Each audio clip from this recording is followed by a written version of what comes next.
Bienvenidos al Consejo Mexicano de Asuntos Internacionales. Yo soy Héctor Cárdenas Suárez, soy miembro de la Junta Directiva de Comexi y profesor de Políticas Públicas en la Escuela Goldman de Políticas Públicas de la Universidad de California en Berkeley. Muy bienvenidos a todos. Me da un gran placer poder moderar esta tarde este conversatorio sobre los impactos, las consecuencias globales de los resultados de las elecciones en los Estados Unidos de América. Me acompañan hoy un panel extraordinario y quiero ante todo agradecerles su participación. Voy a empezar por presentar a nuestro distinguido panel. Está con nosotros la embajadora Roberta Layuz. La embajadora Layuz es una distinguida diplomática mexicana con 42 años de carrera en el Servicio Exterior mexicano y ha tenido puestos realmente de primer orden en la función pública de nuestro país. Fue embajadora más recientemente en España, pero también ha sido embajadora en Cuba, en Bolivia, en Austria. Fue directora general para América del Norte en la Cancillería y formó parte del cabildeo de México durante la negociación del TLC, y es coordinadora de varios libros y recientemente ha sacado dos libros muy interesantes. Uno que es el libro que se llama Embajadores de Estados Unidos en México y también de la historia mínima de las relaciones exteriores de México, ambos publicados por el Colegio de México y que se pueden descargar gratuitamente del sitio del Colmex. Los insto a que los descarguen porque son muy buenas lecturas. Roberta escribe de maravilla y siempre sus libros son muy interesantes. Bienvenida, Roberta. También nos acompañan el doctor Carlos Heredia. El doctor Heredia es profesor asociado en la División de Estudios Internacionales del CIDE, en donde ha sido coordinador del programa de estudios de Estados Unidos y también del Diplomado en Migración y Gobernanza. Es, creo que lo digo sin exagerar, uno de los principales y más destacados especialistas en temas migratorios que tiene México, no solo con respecto a la migración entre México y Estados Unidos, sino también con respecto al fenómeno migratorio más ampliamente y sobre todo en Centroamérica y otras partes del continente americano. Muy bienvenido, Carlos, a este panel. Muchas gracias por estar con Muchas nosotros. gracias, Héctor. Un gusto compartir el panel con Roberta, con Gabriel y contigo. Muchas gracias, Carlos.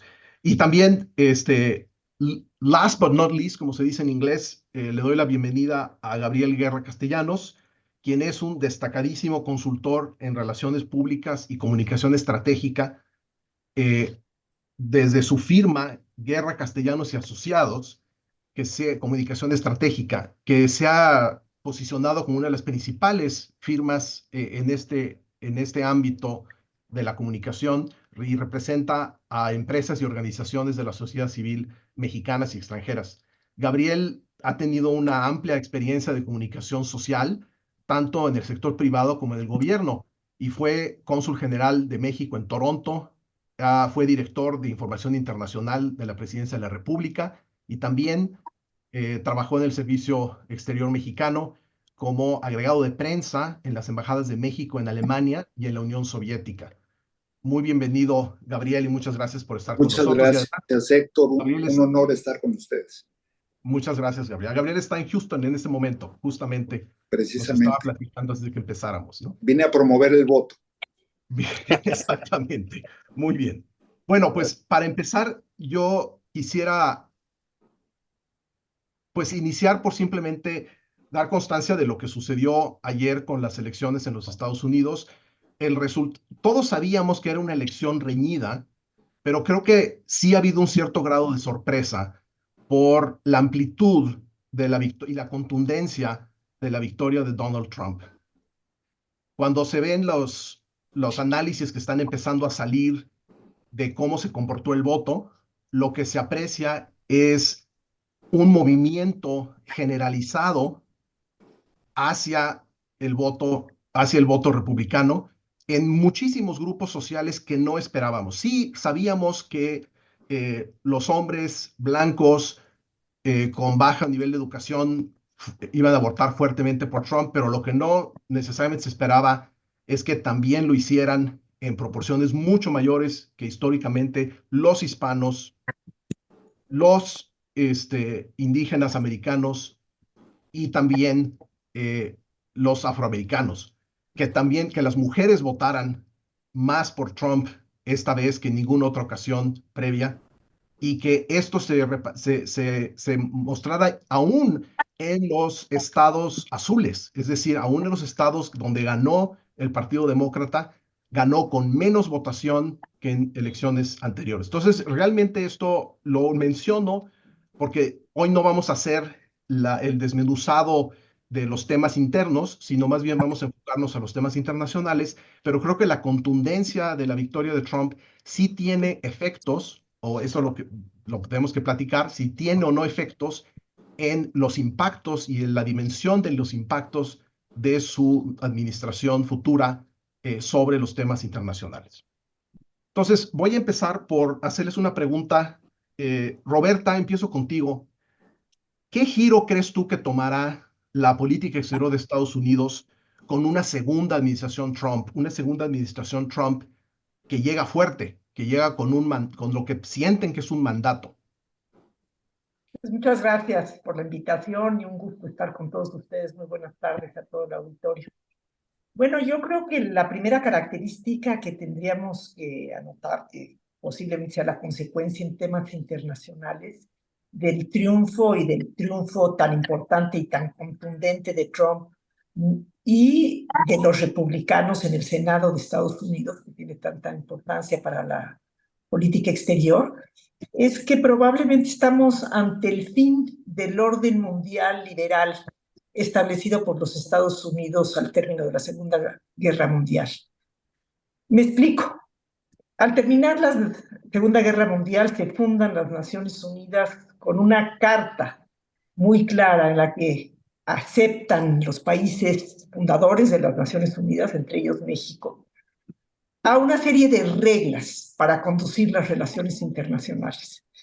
Y como al presidente Trump ya lo conocimos y ya fue presidente 4 años y ahora promete más y mejor de lo mismo, pues da la impresión de que la política exterior de Estados Unidos se va a basar en el unilateralismo y que las alianzas que ha tenido Estados Unidos, incluyendo las alianzas militares tan importantes como la OTAN, no van a ser la base para la acción internacional de los Estados Unidos, ni que haya una limitación en el uso de la fuerza, que es la primera premisa para la cual se fundó las Naciones Unidas.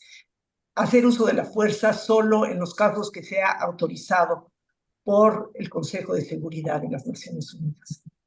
También vemos que el presidente Trump asedia el libre comercio y amenaza con subir aranceles a distintos países del mundo, inclusive México.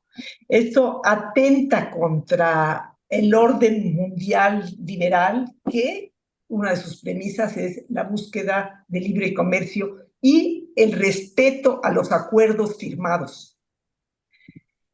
El presidente Trump no es un ideólogo, más que nada, él dice que responde fundamentalmente a sus instintos y no podemos decir que tenga una ideología sobre la cual va a actuar. Obvio, su comportamiento será, como lo ha sido en el pasado, transaccional, negociación por negociación, caso por caso, país por país, y sin duda, el punto más importante al que se ha propuesto es el limitar la creciente importancia de China en términos militares, en términos económicos y en disminuir la dependencia que durante las últimas décadas desarrolló los Estados Unidos de la producción industrial de China. El presidente Trump dice que admira a 2 presidentes, a 2 antecesores suyos. En primer lugar, en el siglo XIX, Andrew Jackson, un presidente caracterizado por ser el primer populista, el expansionista hacia el oeste, el presidente que tomó Florida de España sin pedir permiso y luego vino la negociación, el presidente que expulsó a importantes grupos indígenas desde el sur de los Estados Unidos y los movió hacia el oeste. Y también ha manifestado su admiración por el presidente Theodore Roosevelt, no confundir con Franklin Delano Roosevelt. Estoy hablando del primer Roosevelt, el que hablaba de que habla quedito y lleva un garrote. El presidente Trump no le gusta hablar quedito, a él le gusta hablar fuerte, le gusta hablar sonado, y también promete llevar un garrote, promete fortalecer nuevamente la fuerza militar de los Estados Unidos para tener capacidad de respuesta, inclusive capacidad de respuesta nuclear, por aire, por tierra, por mar. Y está presente en su lenguaje y en su propuesta de política exterior un lenguaje de amenaza, un lenguaje de confrontación. Entonces, las propuestas, el consenso de política exterior más o menos con el que se condujo Estados Unidos su política exterior desde el fin de la Segunda Guerra Mundial parece haber llegado a su fin. Muchas gracias, Roberta. Antes de hacerle una pregunta a Carlos, quisiera nada más regresar sobre algo que mencionaste. Mencionaste el tema del uso de la fuerza, pero al mismo tiempo Trump ha hablado de que no quiere que Estados Unidos siga siendo el policía del mundo. Entonces, ¿no hay una contradicción entre esas dos posturas? ¿O cómo debemos de entender esa postura dual de, por una parte, aislacionismo y por otra parte, como dices tú, traer un garrote grande? Bueno, él lo que siempre ha dicho es que si quieres paz, prepárate para la guerra. Entonces, él quiere fortalecer el aparato militar de los Estados Unidos para que sus amenazas sean creíbles. Ahora, en el caso concreto de México, él ha dicho que él está dispuesto a utilizar la fuerza quirúrgica dirigida hacia los carteles de la droga. Y hay motivos para creer que lo podría hacer. Él ha usado la fuerza contra individuos, contra dirigentes en Irán directamente, ¿no? Entonces, sí ha sido capaz de mandar matar gente por dron con un operativo quirúrgico y dice que está dispuesto a usar el uso de la fuerza concretamente contra los carteles de la droga en México si no hay un control de ellos. Muchas gracias, Roberta. Voy a pasar a otro tema. Carlos, Trump ha prometido imponer aranceles muy elevados. Ha hablado de un arancel general de 40% y un arancel especial contra China de 60, entre el 60 y el 100% en distintas áreas, en distintos productos, y aún con socios como México. ¿Esto es solo una promesa, esto es solo una promesa electorera o realmente podemos pensar que la llegada de Trump va a afectar la relación Norteamérica-Europa-Asia, especialmente en cuanto a comercio e integración regional? O sea, ¿realmente podemos pensar que Trump va a trastocar estas relaciones importantes que existen en Norteamérica, con Asia, etcétera? Gracias, Héctor. Mira, yo creo que Trump realmente se lo propone. Es decir, lo que está diciendo que va a hacer, sí lo va a intentar hacer.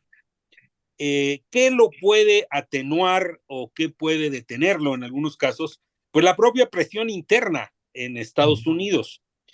No porque haya quien se le oponga políticamente, sino porque Trump tiene una manera muy peculiar de entender los aranceles.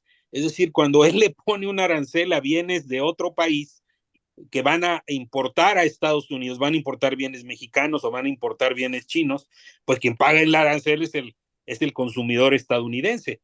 Si tomamos el ejemplo de la fabricación del iPhone, pues es quizá una forma muy ilustrativa de entenderlo. El iPhone lleva muchos componentes chinos.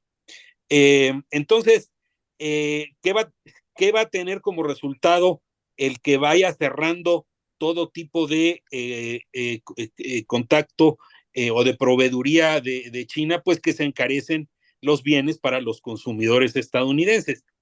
Pero déjame detenerme en cuál ha sido la reacción en Europa y en Rusia, en China. Mira, hay pánico en Bruselas y en Kiev. En Bruselas porque ha avanzado mucho la extrema derecha en Europa, los aliados de Trump, como Orbán en Hungría, como Marine Le Pen en Francia, como alternativa para Alemania, como la ultraderecha austríaca, holandesa, sueca, pero también el hecho es que en Moscú, Rusia una vez más ha tenido una participación muy activa con acciones de desinformación en la elección estadounidense.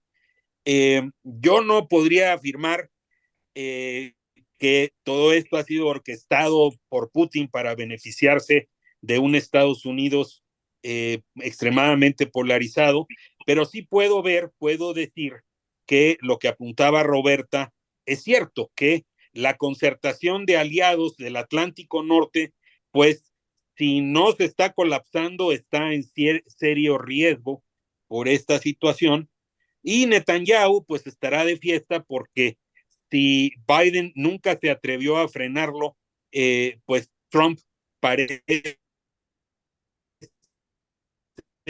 que le consentirá la guerra solo contra Gaza o Palestina, sino en el Medio Oriente. Finalizo con el tema de China. Esto le pega a México muy directamente porque Estados Unidos no está diciendo, oye, México, no comercies con China. Estados Unidos lo que está diciendo es, oye, México, hay líneas rojas con China.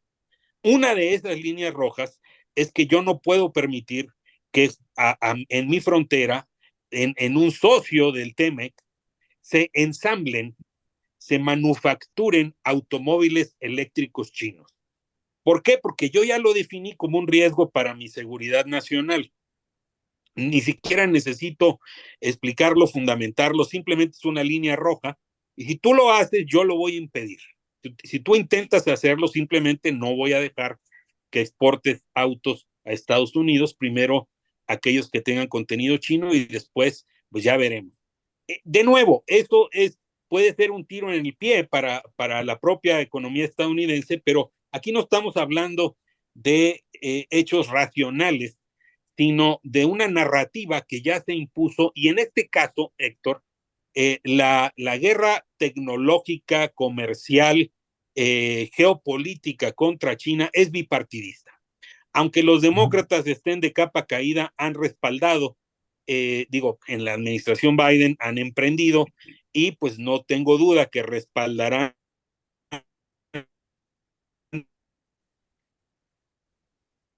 en la administración por la misma razón. Entonces, de que va a tratar de cumplir con sus promesas, lo hará. De nuevo, qué tanto lo logre dependerá sobre todo de factores internos estadounidenses y ya no de proteger aliados, hacer acuerdos internacionales, globales.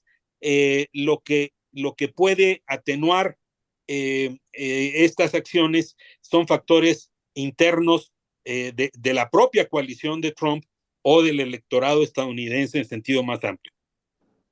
En ese sentido, Carlos, yo escucho que coincides con lo que dice Roberta, de que realmente sí estamos viendo el fin del orden mundial liberal y el reemplazo de ese orden por un Estados Unidos que va a estar totalmente enfocado en sus propios intereses o quizás las obsesiones específicas de Donald Trump.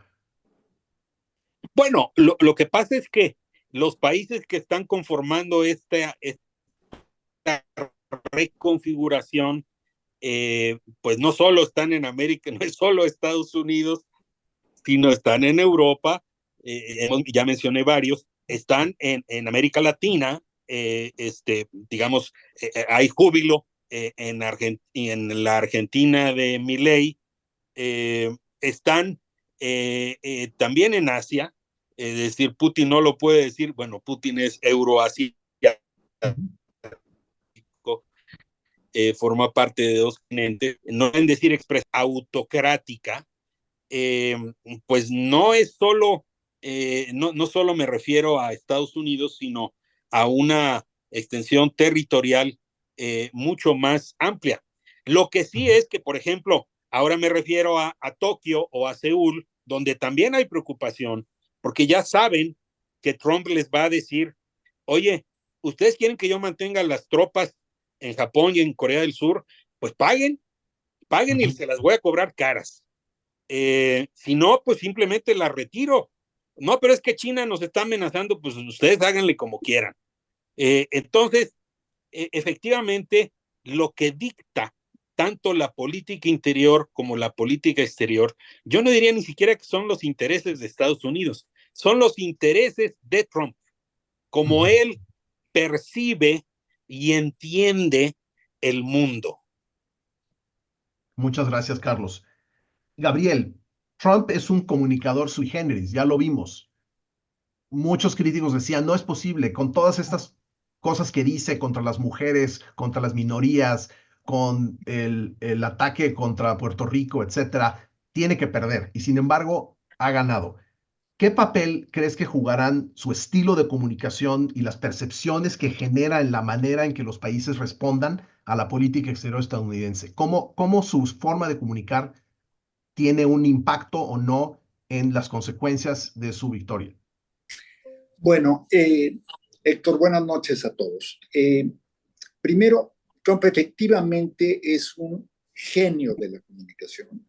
Es un genio de la comunicación no solamente por lo histriónico que es, no solamente por cómo maneja y domina los escenarios y los auditorios y a las audiencias, sino también porque tiene una habilidad nata para entender qué es lo que está pasando allá afuera, para captar el estado de ánimo, el humor, el mood nacional.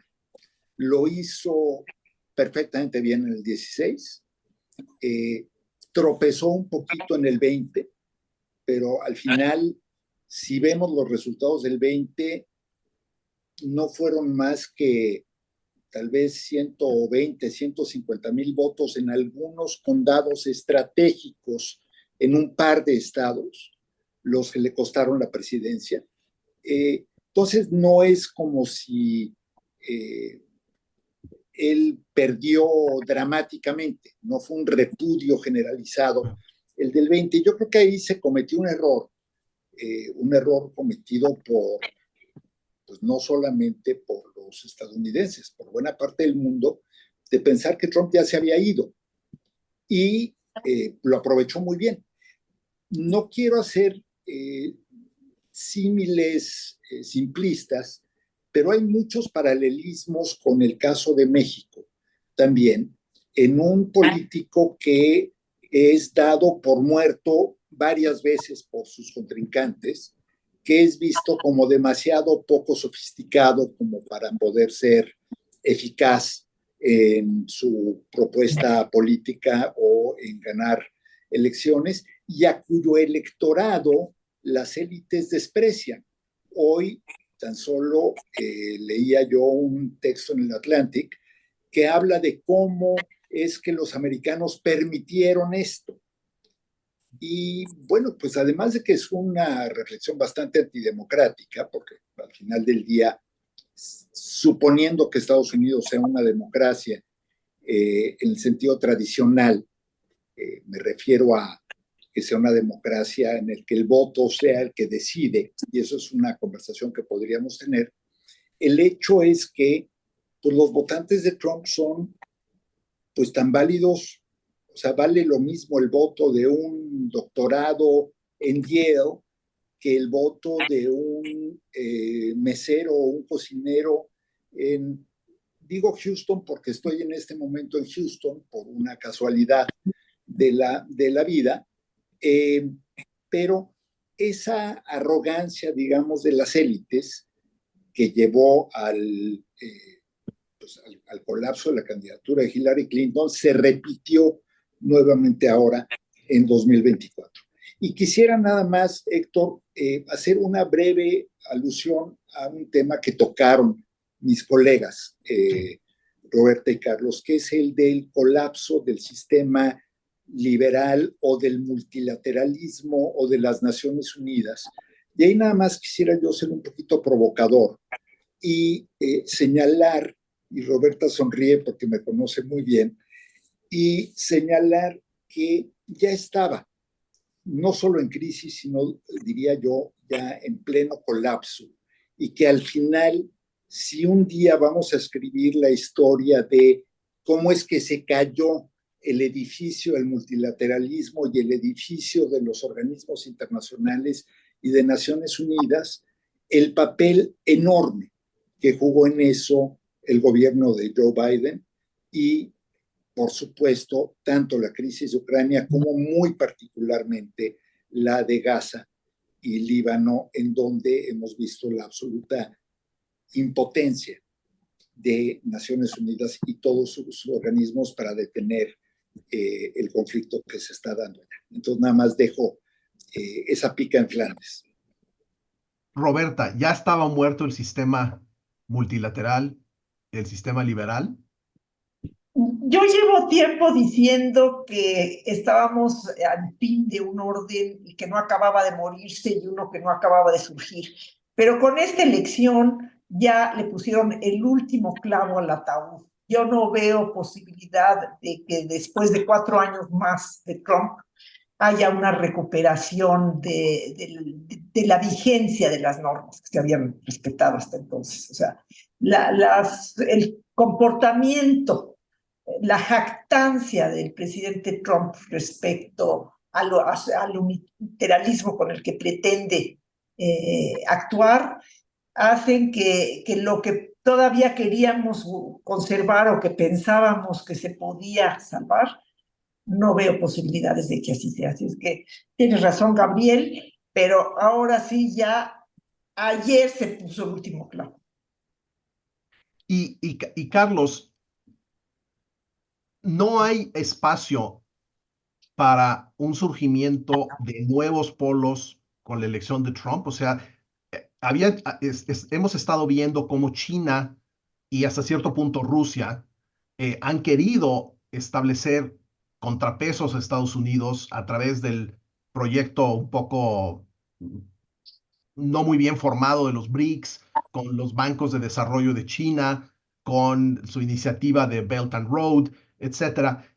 La llegada de Trump hace más factible eso o al contrario, hace menos factible que cuajen ese tipo de proyectos.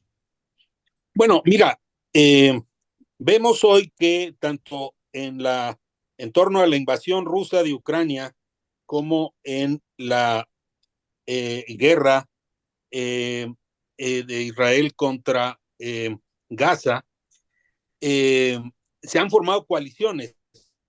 No, no coinciden exactamente, aunque sí hay varios puntos de contacto. Yo tengo alguna dificultad en decir que esos bloques van a permanecer como tales, porque el papel de Putin es un enigma. Es decir, Trump en su primer mandato, pues dio señales de que tenía una cercanía, una historia, una cercanía, una ida y vuelta con Putin que hacía que surgieran más preguntas que respuestas. Ahora hay evidencias de nuevo de la campaña de desinformación promovida por Rusia, no solo en la elección estadounidense, en la elección del país que me digas en Europa. Rusia está metida de manera muy emprendedora, por decirlo suavemente. Entonces, yo no creo que estemos ante coaliciones estáticas. Yo creo que la geopolítica se va moviendo según el tema y según el momento. Y no es que esté en desacuerdo con la oración, es el fin del orden liberal internacional, pero también creo que como no está claro qué es lo que va a surgir, porque apenas vamos a ver cómo se van a desarrollar las cosas en el segundo mandato de Trump. Yo también creo que nada es para siempre. Yo creo que cuando se eligió a Barack Obama, hubo muchas personas, analistas, expertos, que dijeron, se acabó el racismo en Estados Unidos, empieza una sociedad estadounidense post-racial. Y cuando se reeligió Barack Obama, se confirma que ya estamos en muchas personas que sostengan hoy esa tesis. Entonces, coincidiendo en el hecho de que está en franco declive el orden liberal internacional, tampoco ha acabado de tomar forma lo que viene, y creo que eso, que incluso la permanencia del propio Trump tampoco es para siempre. Hay algunos que dicen, no, de Trump no, pero el trumpismo sí, y ahí viene J.D. Vance, que puede ser peor que Trump. Bueno, no sé. Pero sí, lo que creo, para cerrar esta intervención, es que efectivamente está de capa caída el orden liberal internacional, efectivamente hay una especie de internacional de los autócratas ahora, pero también, pues Trump perdió una elección después de 4 años, y no se va a quedar ahí para siempre, ni tampoco se va a quedar para siempre esta nueva internacional de los autócratas. Gracias, Carlos. Roberta, ¿qué hay si ya no existe el orden liberal mundial? ¿Qué es lo que toma su lugar? ¿Caos? ¿Desorden? Unilateralismo. Unilateralismo y negociaciones ad hoc. Vamos a ver, por ejemplo, justo tratando el tema de Putin. Trump ha prometido que va a terminar con el conflicto de Ucrania y dijo que inclusive antes de tomar posesión. Y, como bien decía Carlos, Trump ha presumido de esta relación especial con Putin y de esta capacidad de interlocución recíproca. Entonces, vamos a ver si realmente puede llevar a cabo una negociación para dar fin a la guerra en Ucrania, sin que esto suponga el colapso de Ucrania, porque eso seguramente le tendría un costo político enorme para Trump. Entonces, vamos a ver si de veras es capaz de llevar a término una negociación en donde por una parte acabe con el conflicto, pero por el otro quede garantizada la seguridad de Ucrania. Seguramente una Ucrania disminuida en territorio que ha sido ocupado ya por Rusia, Crimea desde el 2014 y ahora toda la parte del Donbass, pero que sobreviva Ucrania como país independiente, como país viable y como país dentro de la Unión Europea o muy próximo a entrar a la Unión Europea y eventualmente a la OTAN, que sería la única garantía que realmente tuviera de su seguridad. Ahora, la pregunta es, ¿esta negociación entre Trump y Putin, y provoco aquí a mis colegas y a ti también, Héctor, implicaría también el tema de Venezuela? Porque digo, hasta ahorita Putin ha venido apoyando, defendiendo a Venezuela, pero junto con otros miembros de la comunidad internacional, de Irán, etc. Pero una negociación con Putin en donde él se pudiera sentirse triunfador de su intervención en Ucrania por haber liberado territorios donde vivía una población importante de origen ruso, sería a cambio de algo. Y ahí es cuando tú me preguntas, bueno, ¿qué clase de orden? Pues un orden transaccional, yo te doy, tú me das, esta negociación la sacamos adelante y después vamos a ver qué viene. No veo la construcción de un nuevo orden mundial, por el momento no lo veo. Y esos podrían ser digamos, los parámetros de una negociación, es decir, tú te quedas con lo que ya capturaste, pero me das algo a cambio.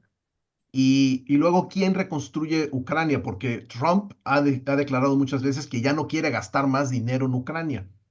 ¿Le va a Ha endosar la declarado, factura a los europeos? Trump ha declarado que tiene que ser la Unión Europea la que tiene que asumir ese costo y que los europeos tienen que asumir el costo de su defensa. Y bueno, los europeos han puesto las pilas, han empezado a gastar mucho más en defensa. Finlandia y Suecia ingresaron ya a la OTAN, que no lo habían querido hacer a lo largo de su historia. Y tenemos hoy en día una OTAN más vigorosa, pero también una OTAN más europea, en donde el pilar europeo se está haciendo más efectivo. Bueno, siguiendo con las provocaciones, entonces no podríamos decir que a lo mejor esta forma trompista de ver el mundo tiene efectos a veces positivos. Si me preguntas a mí, Héctor, yo soy una creyente en el orden liberal internacional de la posguerra, yo soy una creyente en que deben de existir reglas, que los países tienen que comportarse de acuerdo a una serie de reglas previamente establecidas y acordadas, porque si no, vivimos en un caos de alto riesgo. A mí no me gusta. Gabriel, no sé si tú tengas una opinión, que disientas algo en esto. O sea, ¿no hay algo bueno que sale de este tipo de, de transacciones momentáneas? Por ejemplo, como lo mencionaba hace un momento Roberta, acabamos con una OTAN más europea, con una Europa que está invirtiendo más en su defensa, que ha logrado convencer a los que estaban sentados en el muro, como dicen en inglés, de subirse al tren. Eh, ¿No hay algo positivo en esto? Yo creo que hay varias cosas rescatables y, por supuesto, aquí toca ser el abogado del diablo y tal vez literalmente el abogado del diablo, ¿no? Este, eh, en primer lugar, creo que Donald Trump es el rey del quid pro quo. Entonces, es un hombre absolutamente transaccional, es un hombre que no le importan las teorías, los principios, las instituciones. Él quiere, desde su óptica, que es una óptica bastante, vamos a decirlo, lineal, él quiere resolver temas. Él ve el conflicto en Ucrania no como una batalla entre los valores occidentales y el expansionismo autoritario ruso. Él lo ve como algo que le está costando hasta el momento al año 80, 90 mil millones de euros a Estados Unidos, el triple de eso a Europa, que es un conflicto que está no solamente costando en términos humanos y militares, sino que está chupando recursos de otros lados, que probablemente, si tuviéramos regreso a lo que decía yo hace rato de esta lectura que tiene tan intuitiva o instintiva Trump de lo que está pasando. A la gente en Estados Unidos le preocupa muchísimo la inflación. La inflación que, pues, si vemos las estadísticas, decimos, hombre, pero se controló, bajó, está ya en rangos, la Fed ya está considerando poder seguir con las bajas de tasas. No. Al consumidor común y corriente en Estados Unidos le parece que el aumento de precios ha sido bestial, descomunal. Algo similar a lo que escuchamos en México. Y es esta vieja discusión acerca de, pues sí, es que pues, la canasta básica no me representa. Bueno, pues el índice de precios al consumidor, evidentemente en Estados Unidos tampoco refleja lo que la gente está sintiendo y lo que está percibiendo. Si dijéramos cuáles son los 2 o 3 factores que han causado simultáneamente inflación, credit crunch y alza de tasas de interés, tendríamos que han sido la guerra en Ucrania, por todo el dinero que ha requerido, porque todo ese dinero ha sido crédito, todos han sido préstamos, por lo tanto, hay menos liquidez, suben las tasas, pero además hay tanto dinero circulando que los precios suben. El plan de estímulo de Biden tuvo un efecto similar y ahora el conflicto en Medio Oriente. Entonces, Trump va a decir, ¿cómo arreglo esto? Y pues si arreglar esto implica que pues ya te quedes con lo que ya agarraste, la pregunta tal vez sería, de nuevo, siendo abogado del diablo, ¿qué diferencia hay entre perdonarle esto a Putin o haberle perdonado Crimea hace algunos años? O sea, porque al final del día, en su momento todo el mundo protestó por Crimea y después se volvió un hecho consumado. ¿Dónde está la lógica? Y perdón que regrese yo al tema de Medio Oriente, pero pues creo que es inevitable porque también es uno de los factores que le costó muchísimo a la candidatura demócrata, el abandono de jóvenes universitarios y el abandono absoluto de la comunidad árabe y musulmana en Estados Unidos. Harris es un resultado directo de ese conflicto y de cómo lo ha llevado la administración Biden-Harris. Trump irá a resolver a la buena o a la mala, sin preocuparse, regreso, por las instituciones, por los valores occidentales. ¿Puede ser bueno eso? Yo no veo, siendo muy pragmático y tal vez un poco cínico, yo no veo un valor agregado para el mundo en lograr, no sabemos a qué costo, que Rusia regrese a las fronteras originales pre-invasión, pre-2022 o pre-2014, depende hasta dónde nos queramos ir en Ucrania. ¿A qué costo? ¿Y cuál es el beneficio para Occidente? ¿Hasta qué punto los valores liberales están realmente siendo defendidos por ello o no? ¿Qué dice un agricultor de subsistencia o un agricultor industrial que le importa más? ¿El costo de los fertilizantes o la preservación de los valores occidentales en Ucrania? ¿Dónde está el valor real para la gente? ¿En un punto más de inflación o en 2 puntos más de tasas de interés? Entonces, creo que en ese sentido Trump va a ser transaccional, pragmático, muy práctico, y va a ser lo más duro y rudo que pueda en lograr sus objetivos, y en algunos casos, como en Medio Oriente, lo va a hacer probablemente yendo en contra de los intereses mayoritarios, y en otros casos, como el de Ucrania, pues simplemente hablará con Putin y le dirá, ya, a ver, dame 3 concesiones para que pueda yo salvar cara, y le paramos este asunto. Y me empieza a ahorrar, regreso a la cifra que revisé hace unos minutos, 85 mil millones de euros, 100 mil millones de dólares al año, que no es poca cosa. ¿Qué implica eso para México?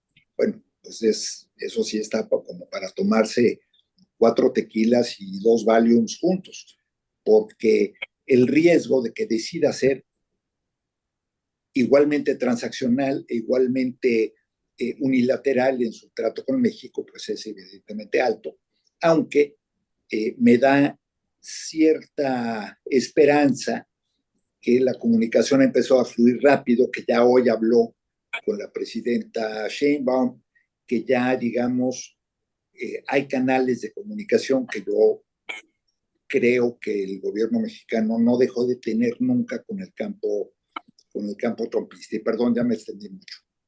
No, gracias, Gabriel.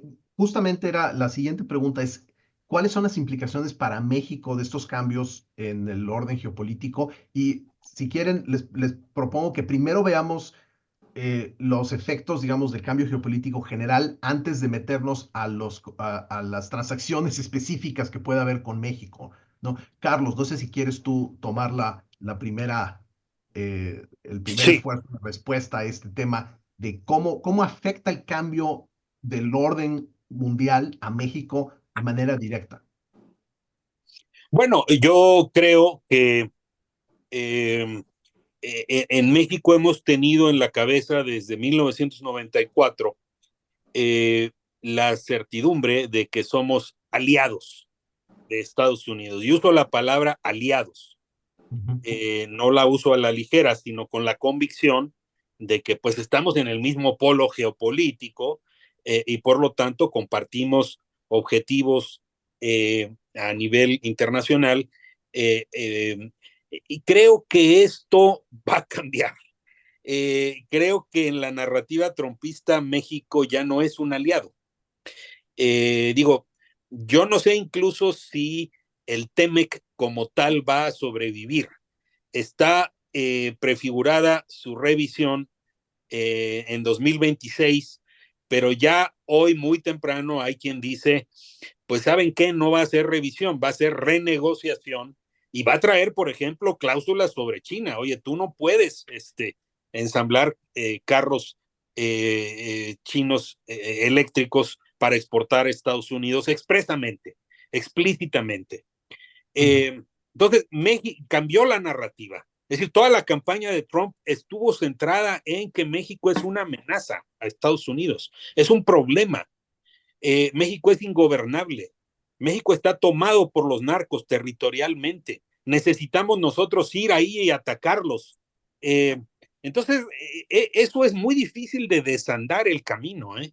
Y y no digo que Trump se lo proponga. No, él ha logrado inocular a amplios sectores de la opinión pública estadounidense con esta tesis de que México no es un aliado ni es un socio. México es un problema y nos están invadiendo por la frontera común con México. Hay expresiones como la que han hecho varios aliados,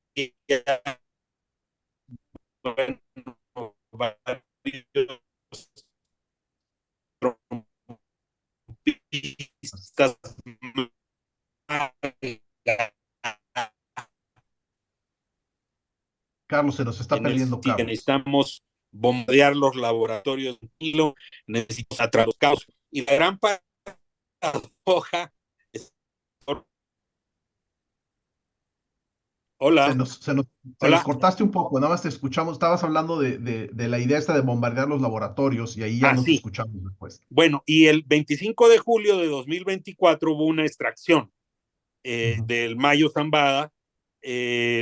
Yo quiero pensar, no tenemos información concluyente, pero quiero pensar que fue una extracción que contó al menos con la orquestación la cubierta o el encubrimiento de inteligencia estadounidense. Entonces ya empezó en un mandato demócrata lo que temíamos que diera inicio en un mandato trumpista. Y el gobierno de México sigue a oscuras respecto de qué ocurrió con la extracción del Mayo Zambada, lo cual indica que pues es previsible que continúe por esa ruta. Es decir, no hay en este momento una relación de confianza entre aliados. Lo que hay es una enorme tensión bilateral en donde, pues, por donde me digas, por el lado de migración, por el lado de fentanilo, por el lado de inseguridad y desbordamiento de la violencia, México se ha convertido en la narrativa trumpista en un problema. Hay también mucha hipocresía del lado de Washington, porque cuando invertimos la mesa, bueno, ahora yo te voy a decir a ti, no estás haciendo nada en términos de control de armas, tú tampoco has cumplido con los paneles del TEMEC. Canadá y México te ganamos un panel que cínicamente has dicho que no vas a cumplir, en fin. Pero sí creo, Héctor, que estamos entrando a un periodo muy difícil, muy complejo, con una Secretaría de Relaciones Exteriores que está debilitada, que está disminuida. Es un secreto a voces que la estrategia de política exterior que puede articular este nuevo gobierno está acotada de entrada por el hecho de que no hay dinero ni siquiera para mover embajadores diplomáticos de un lado para otro para decir, pues en Guatemala necesito a un estratega de este perfil, en Washington necesito a este, en Beijing a este, en Moscú a este. No hay recursos para ello. Nos hemos estado disparando en el pie, despojándonos de nuestros propios instrumentos para que México tenga una diplomacia activa, inteligente, que cuenta con cuadros para hacerlo, sí, por supuesto, pero como se fue desmantelando la administración pública federal en el sexenio pasado, pues eso ha lastimado la capacidad de México de tener una respuesta a una situación tan compleja como la que significa Trump. Gracias, Carlos. Roberta, tú lo mencionabas en tu propia convicción como diplomática, pero también fue el caso de México. O sea, México le apostó muy fuerte desde hace muchos, muchos años a establecer un orden liberal porque eso reflejaba nuestros intereses nacionales de tener un orden donde hubiera reglas y que limitara, digamos, la capacidad de los más poderosos a actuar de manera unilateral. ¿Qué impacto tiene esta ruptura de ese orden para México desde tu punto de vista? Bueno, yo creo que se da cada 12 años que coincide el inicio de un gobierno en México y en Estados Unidos de manera simultánea y es la oportunidad para hacer algo nuevo. Fue así cuando George Bush y Carlos Salinas iniciaron el proyecto de negociación de acercamiento que culminó en el Tratado de Libre Comercio para América del Norte, justamente recordando, era el espíritu de Houston, ¿no? Se encontraron en Houston Bush y Salinas.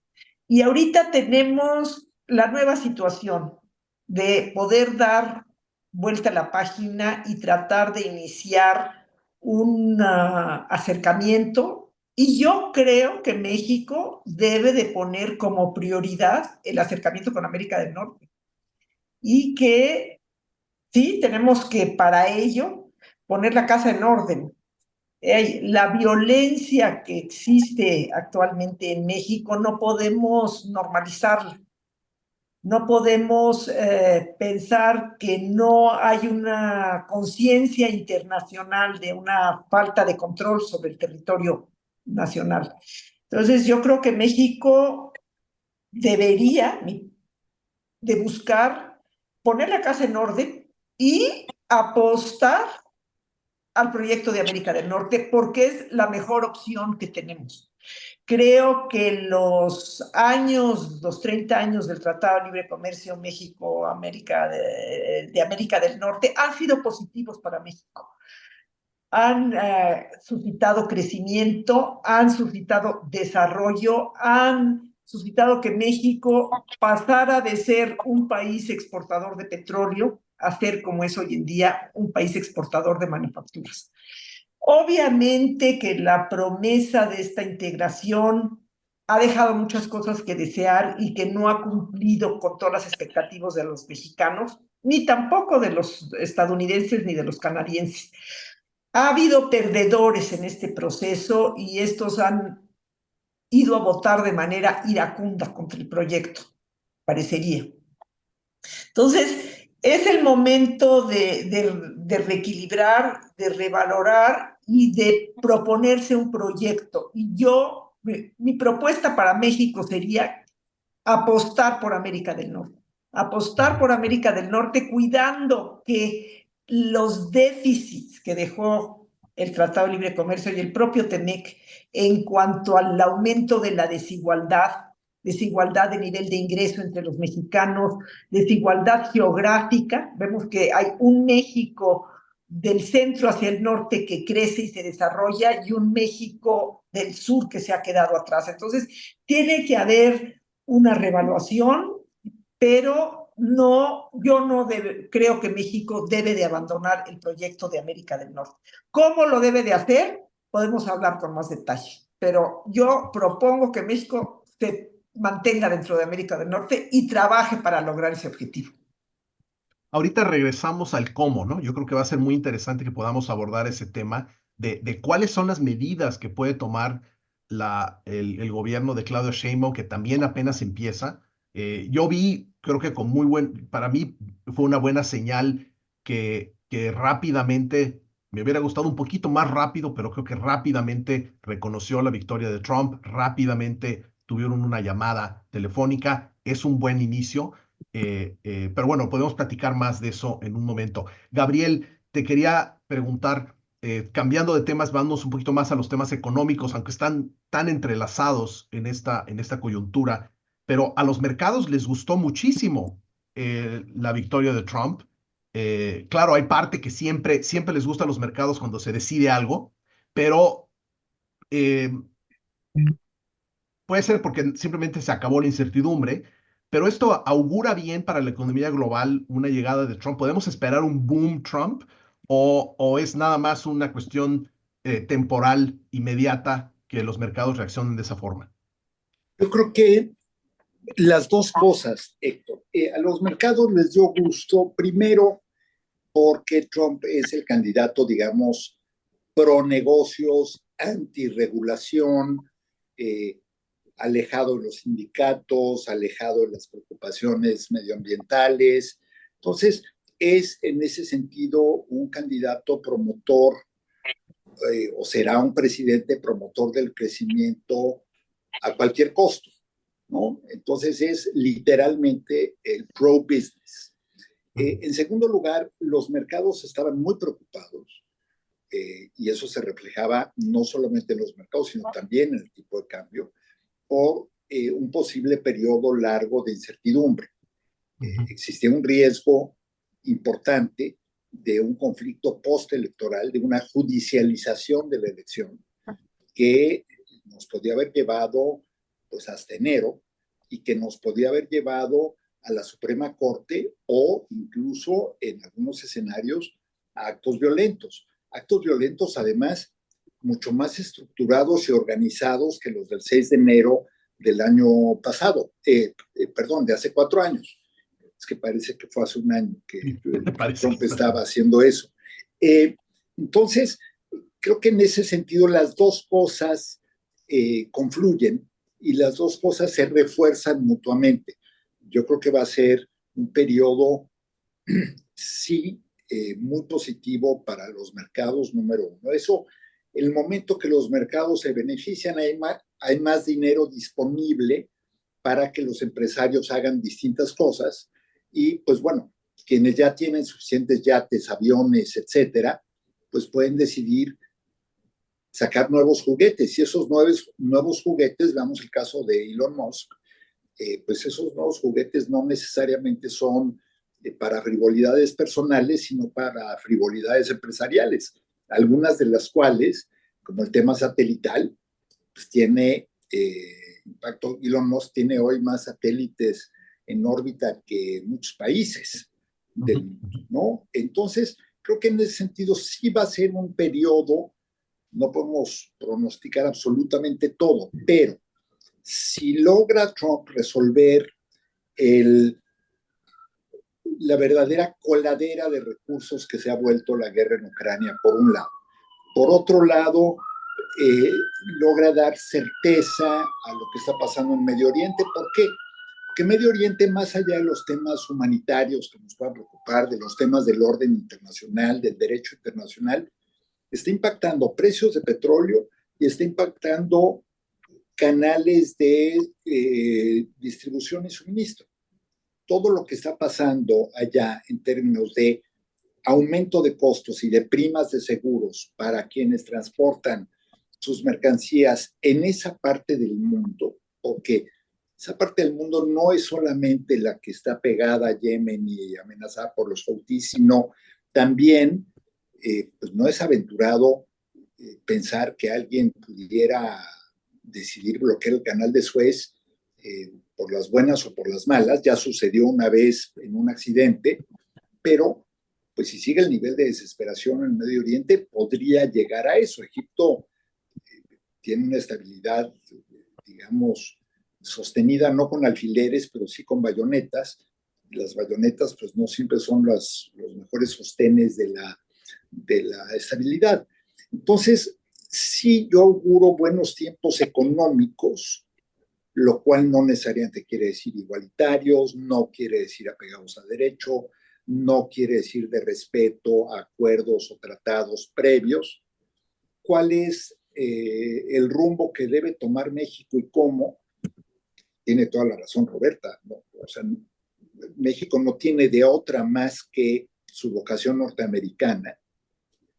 Nos gusta mucho el discurso, yo lo comparto plenamente, el discurso latinoamericanista, pero al final del día el lugar de México está en Norteamérica y el lugar de México está tristemente como junior partner de los Estados Unidos. Es una realidad, no es algo con lo que se pueda resolver con discursos o con retórica, pero al final pues tampoco es tan mal lugar porque, a ver, somos el primer socio comercial de Estados Unidos, eso ya nos da peso específico muy diferente al que tiene Canadá. ¿Somos confiables? ¿No somos confiables? Pues para Trump hasta ahora hemos sido muy confiables. Hemos cumplido todo lo que le hemos ofrecido. Y una cosa muy significativa, Trump hace algunas semanas el New York Times publicó en su sección dominical una editorial que enlistaba en el encabezado muchas de las amenazas de Trump y luego decía, y sí, todas las cumplió, ¿no? O sea, créanle porque sí, todas las cumplió. Pero en el caso de México, hay 2 o 3 que no cumplió de hace 8 años. La primera, la deportación masiva. La segunda, el cierre de la frontera y el muro, que al final del día el cierre de la frontera nunca se dio y el muro avanzó a un ritmo parecido al, no sé. Al tren de Querétaro. Es que estoy pensando si el tren de Querétaro, si el tren Maya o el viejo proyecto del aeropuerto, el viejo proyecto del nuevo aeropuerto, que avanzaron pues a paso de tortuga, pero el hecho es que el muro, todos sabemos dónde se quedó, porque 500 millas de muro según él, que no es nada. Y bueno, la deportación masiva, por supuesto, no, y los aranceles, pues tampoco, porque México hizo lo que le pidió, sí, algo que ya estaba haciendo México, nada más que lo empezó a hacer de manera ya más abierta y más, posiblemente más notoria y visible, que nos escandaliza a quienes creemos todavía en la libertad de movimiento y en los derechos humanos y en cosas así. Por supuesto que nos escandaliza, pero es lo que prácticamente cualquier país con un mínimo de raciocinio haría, que es asegurar su frontera, porque la porosidad de la frontera sur de México ha sido tal en los últimos años que nos ha llevado a donde estamos hoy en Chiapas, por ejemplo, ¿no? Entonces, yo no creo que Trump vea a México como un socio desconfiable. Él cree, no nos ve como socios, nos ve como subordinados tal vez, pero confiables. Hasta ahora no le hemos fallado y creo, y voy a decir una cosa que sé que le va a caer mal a mucha gente, pero estoy convencido de ello. Además de que estoy convencido de caerle mal a mucha gente, también estoy convencido de lo que voy a decir. Hace 4 años, el presidente López Obrador se tardó muchísimo en reconocer el triunfo y en felicitar a Joe Biden. Y fue muy criticado. Pero hubo alguien que acusó recibo de la tardanza y acusó recibo de aquella mañanera en la que dijo, es que a mí me hicieron lo mismo. Y ese alguien fue Donald Trump. Y Donald Trump es un hombre profundamente rencoroso, pero como todos los rencorosos y vengativos, también se acuerda de las buenas. Yo creo que Donald Trump le guarda aprecio a López Obrador, no sé si agradecimiento, pero aprecio por ello. De hecho, siempre que se refiere a él lo hace en términos, para estándares trumpianos lo hace en términos amables y correctos, se refiere a él como su amigo, y yo no dudaría que por una u otra vía se le haya transmitido el mensaje de, oye,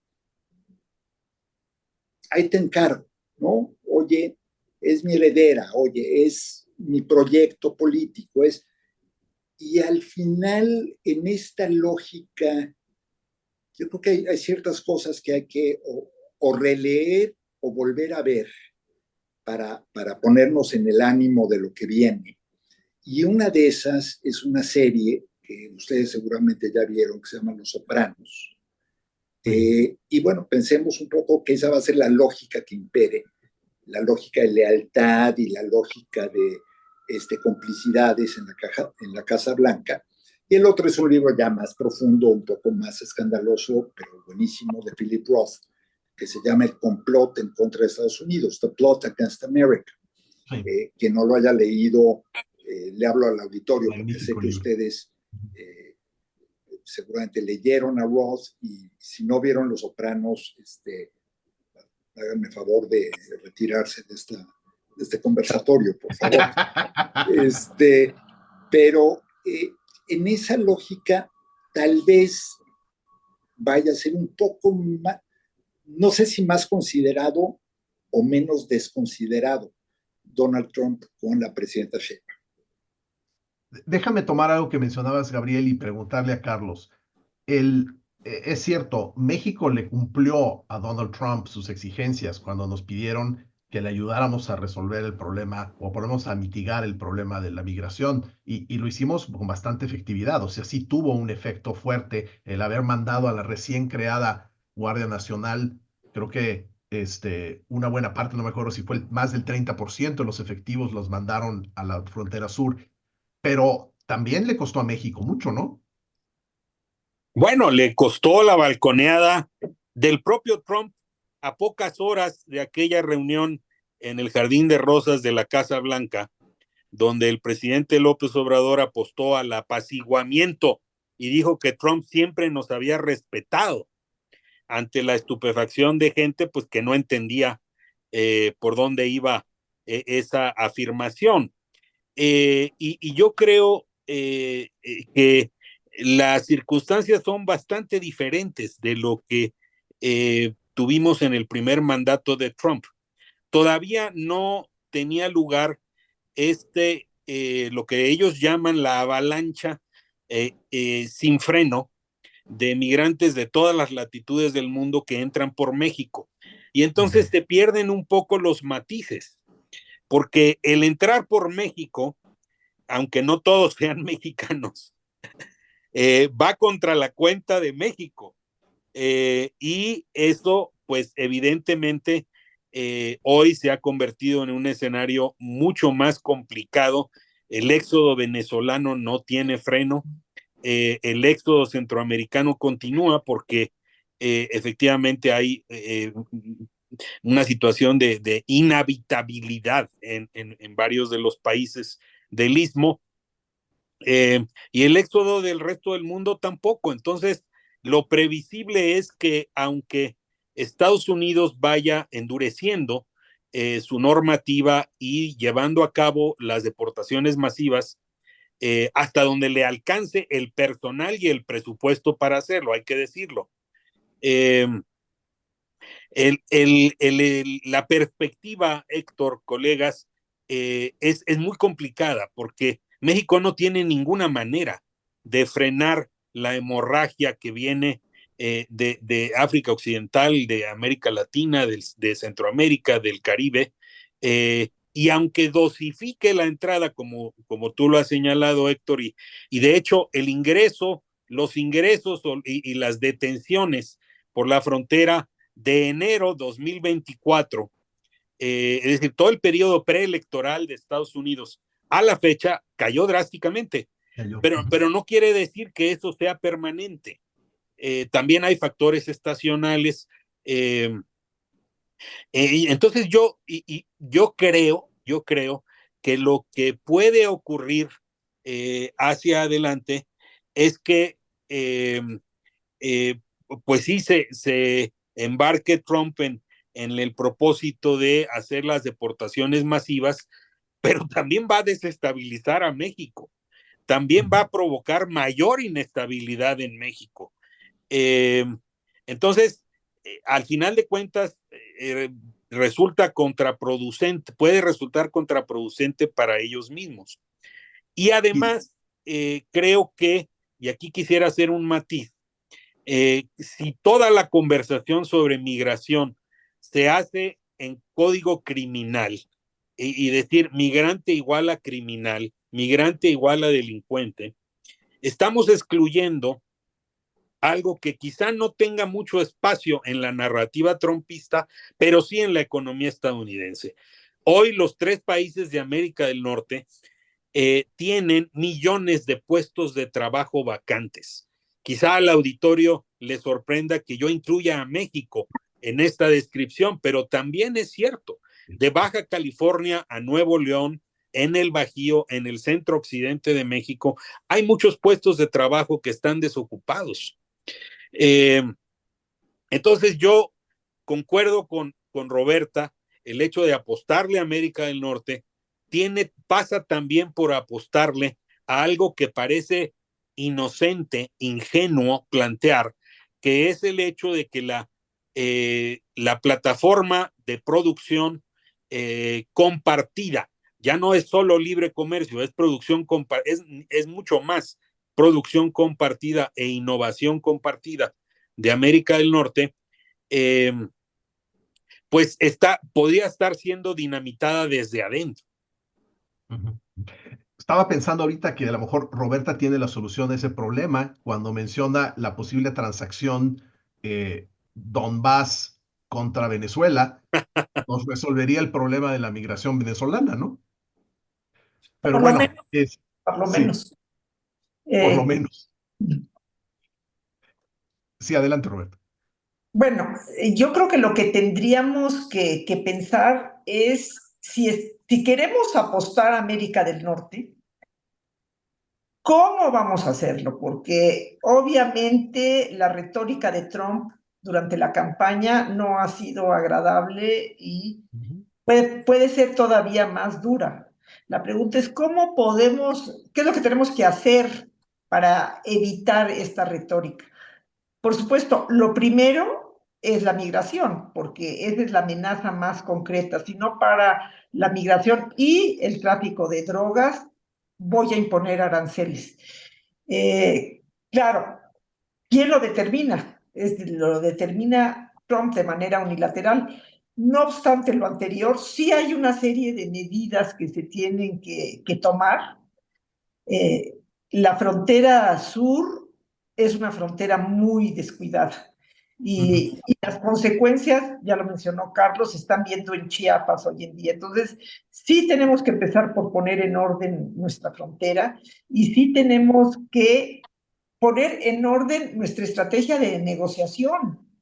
Tradicionalmente, México siempre ha buscado que la negociación con Estados Unidos se mantenga en estancos, en cajones, que se mantenga dentro de cada compartimento, que la negociación sea comercio por comercio, migración por migración, seguridad por seguridad. No podemos aceptar y debemos de buscar el cauce para evitar esta situación en donde se mezcla una cosa con la otra, porque aparte en ese rol es muy difícil poner las metas que se van a lograr. Y ahorita tenemos una amenaza muy concreta y hay que hacer caso de esa amenaza. No es solamente una amenaza de retórica de campaña, es una amenaza creíble. Se pueden subir los aranceles y sería muy dañino para México. ¿Que Estados Unidos se hace daño a sí mismo haciéndolo? Sí, pero el daño inmediato viene primero para México. Roberta, déjame nada más preguntarte sobre algo que dijiste. Entonces, si te entiendo correctamente, ¿tenemos que abandonar o matizar nuestra estrategia tradicional de compartimentalización? O sea, ¿tenemos que abandonar esta estrategia? Al contrario, tenemos que tratar de volver a ella. Okay. Debemos de tratar de poner orden en la negociación, en los mecanismos de negociación. Tradicionalmente, en las relaciones México-Estados Unidos, ha habido comisiones binacionales en donde hay titulares que obviamente son los respectivos cancilleres y hay distintos rubros de la negociación que se atribuyen a distintos miembros de los respectivos gabinetes. Debemos de buscar eso, volvemos a sentarnos a la mesa y buscar cuáles son los cauces de la negociación. Yo creo que ese es el primer paso que hay que dar. Ahora, nosotros tenemos que tener muy fortalecida nuestra capacidad de negociación, tenemos que sumar la experiencia. México tiene mucha experiencia, ya la quisieran muchos otros países, en negociar con Estados Unidos. Y tenemos que echar mano de esa capacidad. Ojalá no haya el prejuicio de decir, de no tomar en cuenta experiencia previa a la llegada al poder de la 4T. La última negociación comercial se llevó a cabo, la parte fundamental en el gobierno del presidente Peña Nieto, y tenemos negociadores muy hábiles a todos los niveles. Ojalá no sean excluidos y que se busque improvisar nuevos negociadores. Por otra parte, fue una negociación bastante, contra todo pronóstico, fue una negociación bastante exitosa. O sea, se evitaron muchos de las grandes amenazas que había en la renegociación del TLC, ¿no? Bueno, lo más importante es que se llevó a cabo. Acuérdense, cuando empezó el gobierno de Trump, dijo que el TLCAN quería acabar con él, que era el peor tratado que jamás había firmado Estados Unidos. Inclusive tuvo el arranque un día en la Casa Blanca de dar la instrucción de que Estados Unidos iba a salir del TLCAN así nada más. Y escribió el memorándum. Porque sus propios colaboradores se lo impidieron y porque le mostraron los problemas tan grandes que vendrían para Estados Unidos, y de ahí paulatinamente vino la idea de una nueva negociación. Yo te recuerdo, Héctor, que cuando terminó la negociación, ya el TEMEC, USMCA, como el CUSMA, como se le llama en cada país, que por cierto abandonó el término de libre comercio, dejó muy contento a Trump. Entonces, el actual mecanismo que rige los tratos comerciales entre México, Estados Unidos y Canadá, Trump lo considera su propia hechura. También ahí tenemos que apoyarnos en que él no va a ser tan fácil que quiere echar al traste algo que él mismo negoció. Entonces, vamos a volver. Ahora, también allí México tiene que cumplir con las reglas que nosotros mismos de manera soberana negociamos y que hemos sido reacios a pegarnos a la letra y al espíritu mismo del tratado, tanto en el tema energético como en el tema que es difícil de entender, el de los transgénicos del maíz.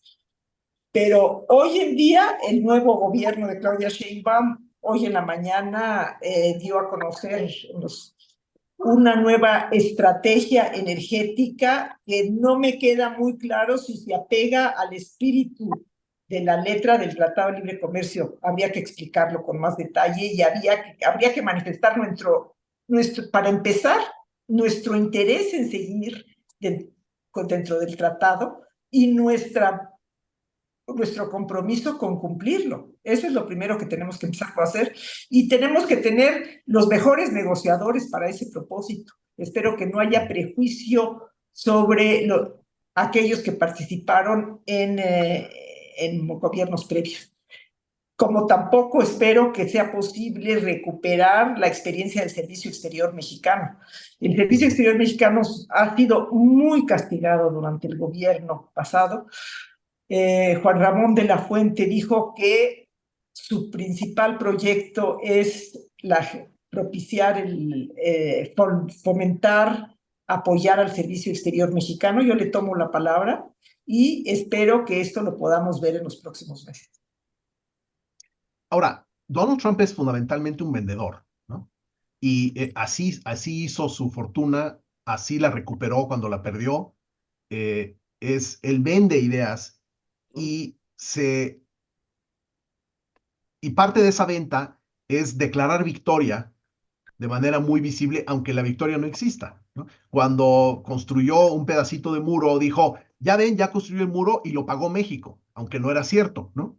Entonces, no hay ahí una oportunidad cuando hablamos ahorita de la estrategia que tiene que tener México, de dejarle ganar ciertas cosas, por lo menos retóricamente, y salvar digamos, los temas que son realmente críticos para México? Carlos. Bueno, pues digamos, algunas personas dirían que eso que acabas de describir fue la estrategia de apaciguamiento que siguió el gobierno de Andrés Manuel López Obrador. Uh-huh. Por eso fue al Jardín de Rosas a decir, usted siempre nos ha respetado, cuando, digamos, todo mundo, quien estaba presente ahí, quien lo estaba siguiendo por los medios de comunicación, decía, pero ¿de qué está hablando? Uh-huh. Entonces, eso ya ocurrió. Esa es la estrategia de apaciguamiento, la estrategia de decir, lo que cuenta es lo que ocurre en los hechos, en el terreno, y no solo las declaraciones retóricas para el púlpito. Yo creo que hay una peculiaridad ahora, Héctor, que es el hecho de que ambos gobiernos, el de Claudia Sheinbaum en México y el de Donald Trump a partir del 20 de enero de 2025 en Washington, tienen la trifecta, tienen el control de los tres poderes, tienen el Ejecutivo, la Casa Blanca, Palacio Nacional, tienen el Capitolio, San Lázaro y el Senado, y tienen el Poder Judicial, tienen control sobre la Corte. Trump tiene 6, bueno, digamos, son afines a él 6 de los 9 juzgadores, ministros de la Corte estadounidense, y aquí en México, pues ya la Corte como la conocimos ya se acabó, ya terminó, y de hecho lo que le queda de aquí a agosto, pues ya ya tuvieron en la votación clave los suficientes, la correlación de fuerzas necesaria para decir que la reforma judicial continúa y habrá una nueva corte digamos, en donde Morena elegirá a todos los ministros. Entonces, esa peculiaridad a mí me hace preguntarme qué tanto va a influir en la negociación bilateral, porque pues detecto como que el gobierno de la presidenta Sheinbaum puede seguir un camino como lo sigue Trump, de exacerbar el nacionalismo propio. O sea, Trump es muy partidario de una estrategia como Buy American, como compren productos hechos en Estados Unidos, y él no dice compren norteamericanos, ¿no? No compren, no digo Estados Unidos, México, Canadá, sino Estados Unidos, nada más. Creo que el gobierno que lleva un mes en México, bueno, 38 días, creo que también tiene bajo la manga un planteamiento de este tipo, en el sentido de yo respondo a un pueblo entero que está detrás de mí, al lado mío, apoyándome. Soy un gobierno de muy amplio respaldo popular, y eso me lleva a decir que yo voy a defender el interés nacional de México, que está definido por mí. También con un contenido político partidista muy marcado. Entonces, yo entiendo que se plantee, bueno, hay que dejarle ganar algunas, bueno, o que piense o que perciba que ganó, pero me parece mucho más estratégico el decir, voy a hacer una definición de los intereses nacionales mexicanos en función de que el objetivo sea ganar, ganar. Es decir, no tanto como aquí gano yo y aquí ganas tú, sino aquí ganamos los dos. Ese es para mí o los tres, esa es para mí la negociación que hay que buscar. Y un pie de página, Héctor, si me permites, hay un punto en la estrategia que ha estado vacío, y es el hecho de que el gobierno anterior, el sexenio que concluyó el 30 de septiembre de 2024, nunca el presidente de la República, en sus 5 viajes a Estados Unidos, visitó a las comunidades mexicanas en Estados Unidos. Nunca. A pesar de que en su campaña y en el inicio de su gobierno dijo que sería el campeón de los migrantes mexicanos en Estados Unidos, que los consulados se convertirían en procuradurías de defensa del migrante, pero nunca fue. yo entiendo que a veces está la tentación de trasladar esta imagen de decir, es que es interferencia en los asuntos de Estados Unidos. Yo no veo que lo sea. A lo mejor algunos sectores estadounidenses pueden poner el grito en el cielo.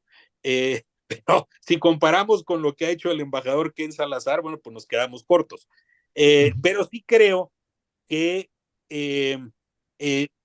tenemos que entender a la población de origen mexicano en Estados Unidos en clave estadounidense. No hemos hecho eso. Todavía estamos pensando en que alguien desde un escritorio de la Ciudad de México le puede decir a los ciudadanos estadounidenses, y subrayo eso, ciudadanos estadounidenses de origen mexicano, qué es lo que deben hacer por México.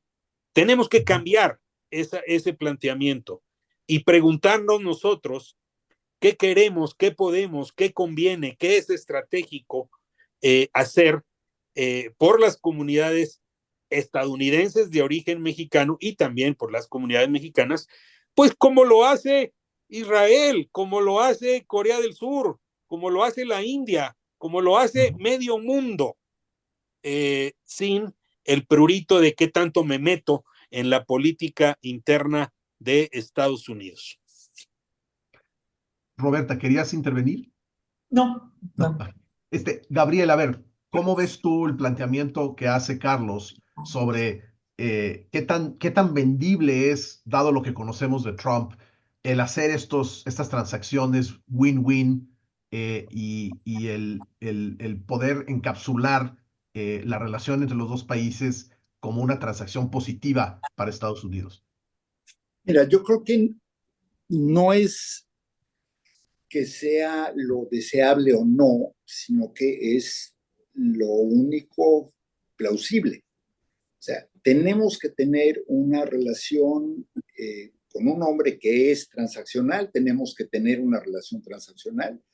México siempre tendrá que asumir, no lo debemos hacer público por respeto a las sensibilidades de algunos, pero hay una asimetría que es parte fundamental de la relación. Si no la entendemos, bueno, viviremos peleados con la realidad, pero no avanzaremos. Entonces, asumiendo esa asimetría, México sí tiene algunas cosas en las que probablemente está, yo diría, en uno de los mejores puntos de partida para negociar con Estados Unidos en la historia reciente.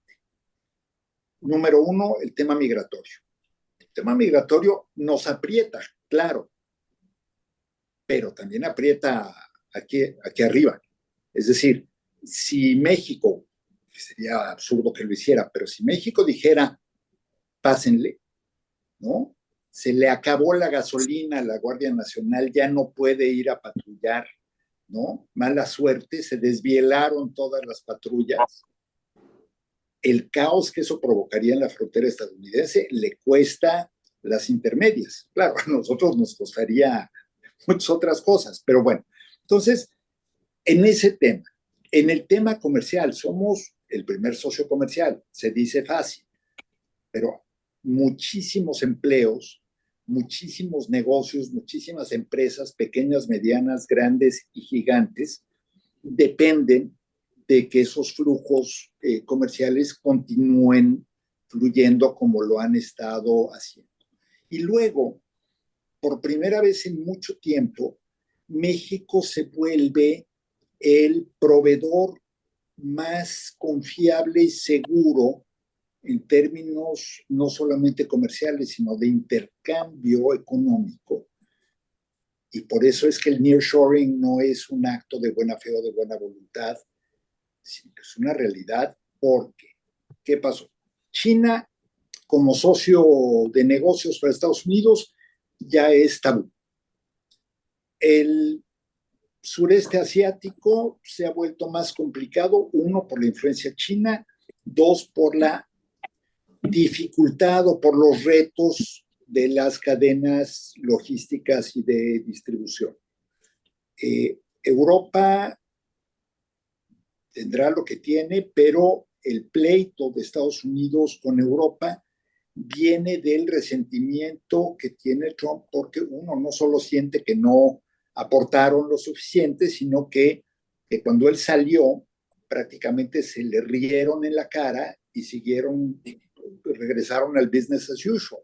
Esa es la lectura de Donald Trump. Entonces, en ese mundo de agravios, resentimientos, falta de confianza o falta de confiabilidad, México sale relativamente bien parado. Entonces, tampoco estamos tan peor, no estamos, diría un amigo nuestro, de Carlos Emilio, no estamos mancos, ¿no? En ese sentido. Me ve Carlos con una cara de quién será ese amigo. Es uno que no está manco, querido Carlos. Un tabasqueño que no es el tabasqueño que ustedes piensan, es Arturo Núñez, que usaba mucho esa frase. Pero hablando con absoluta frialdad en este asunto, México tiene que entender que va a tener que navegar 4 años con un personaje muy complicado, que tiene una retórica profundamente antimexicana, aunque en los hechos ha sido menos extremo con nosotros que con algunos otros países o con algunos otros gobernantes. No me quiero imaginar la primera reunión de Trump con Trudeau, por ejemplo, ¿no? Sí. O con Macron, por ejemplo, ¿no? A ver, quiero ver quién va a ser el simpático que ahora le juegue a darle la mano, el apretón de manos muy fuerte a Donald Trump, ¿no? Y quiero ver quién es el que se cree el gran salvador de la democracia occidental, porque además no se nos olvide todo lo que se dijo hace 8 años, ¿no? Y cómo tanto se burlaron de él. Entonces, sí creo que México tiene que ocuparse, y tiene que ocuparse en parte con negociación, en parte con maña. Al final del día, pues sí, si hacerle creer a tu contraparte que ganó es una manera de salirte con la tuya o de librarla relativamente bien, pues habrá que pues aprender a darle más por su lado y también pues entender que hay ciertas realidades que se tienen que controlar. Yo creo que por primera vez podríamos tener una oportunidad de que Estados Unidos de entrar en serio al tema combate al lavado de dinero y combate al tráfico de armas, ¿no? Que es un poco decir, a ver, de acuerdo, antes de que vayas a bombardear laboratorios que ni siquiera vas a poder encontrar y que ya van a estar desiertos para cuando llegues, y antes de que repliques lo que hiciste en Afganistán y en Libia y en Siria, pues ¿por qué no mejor empezamos por cosas un poquito más prácticas, ¿no? Como el tema armas y el tema lavado de dinero. Entonces, en fin, yo soy un poco menos pesimista en ese sentido, tampoco soy optimista, y creo que Trump viene recargado en muchos aspectos, sobre todo en el del rencor y el resentimiento, pero curiosamente el gobierno mexicano es uno de los que menos comparativamente rencor y resentimiento le guarda. Entonces eso no es para celebrarlo, pero simplemente también para no entrar en los escenarios más catastrofistas. Roberta, entonces, tenemos elementos de poder en esta negociación, como dice Gabriel. Por supuesto que sí, yo creo que Gabriel tiene la razón en todo lo que ha dicho, pero tampoco debemos de olvidarnos que la geografía es destino. Estados Unidos nos necesita porque quiere sacar producción de China y porque México simple y sencillamente tiene la conveniencia de estar al lado. La pandemia puso en evidencia todas las dificultades que era el abastecimiento a larga distancia. Me acuerdo aquellas escenas impresionantes de todos los barcos en el puerto de Long Beach, en Los Ángeles, esperando para ser descargados. Los retrasos que hubo en toda clase de cadenas de producción por la falta de suministro. Y yo lo he visto el año pasado que estuve en el Wilson Center en Washington, cómo se han creado oficinas estratégicas para asegurar abasto en Estados Unidos.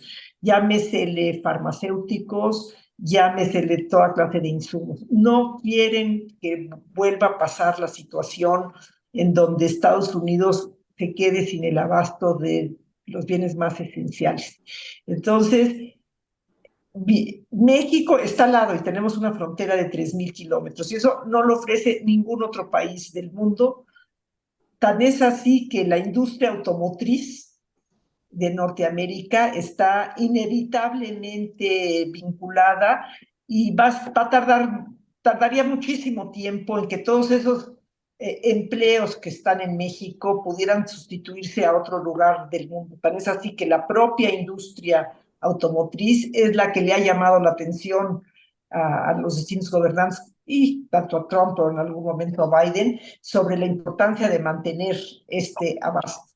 Entonces, tenemos no estamos mancos, tenemos una fuerza de fondo y esa es la vecindad y ese es que le damos la oportunidad a las cadenas de suministro con mano de obra mucho más barata y con capacidades específicas aquí al lado. Y eso es algo que vale muchísimo. Entonces, esa es una fuerza muy importante para negociar. Roberta, entonces, ¿cómo debe de organizar, dado que tenemos esas fortalezas, que tenemos esas realidades geopolíticas, realidades geográficas, realidades económicas de integración de las cadenas productivas, de cómo están totalmente vinculadas, ¿cómo debería de organizarse el gobierno de México para entrar en estas negociaciones, sobre todo ahora que se avecina la revisión del TEMEC, que es una herramienta fundamental de la política económica incluso del gobierno de López Obrador y seguramente el gobierno de Claudia Sheinbaum? ¿Cómo debe de organizarse nuestro gobierno para hacer frente a estos retos, aún cuando tenemos ciertas herramientas? Yo creo que lo más importante es ir unidos a una negociación. Ojalá veamos que se tienden puentes con los distintos sectores, con la oposición en primer lugar, con los sectores productivos, y también que se haga una efectiva labor de promoción más allá de la labor diplomática. México ha perdido presencia en el mundo en el último gobierno por la falta de presencia del propio presidente de la República en los distintos foros. Y no nada más de los foros internacionales, en foros en Estados Unidos.